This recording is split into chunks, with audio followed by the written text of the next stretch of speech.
नमस्ते प्रणाम। मैं बात करने जा रहा हूँ भाई पूजा मेहता को लेकर, यानी कि पूजा मेहता का अगर हम लोग बात करें तो भाई उनका चर्चा और प्रचर्चा बहुत ज़्यादा चल रहा है।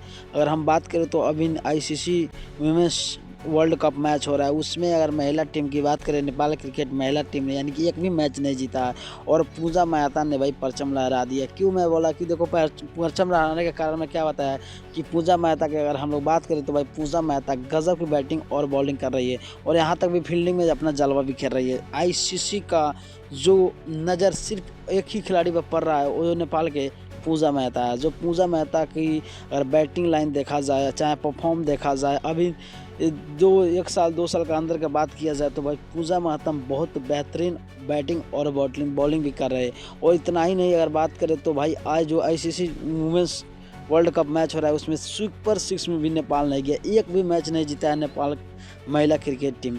तो आप लोगों को क्या लगता है कि आने वाला दिन में क्या महिला क्रिकेट टीम मैच जीत सकता है, नहीं जीत सकता है? और पूजा मेहता का परफॉर्म ऐसा रहा तो कितना लाजवाब होगा। अगर नहीं हो तो चैनल को सब्सक्राइब करके लाइक कर देना, बेल आइकन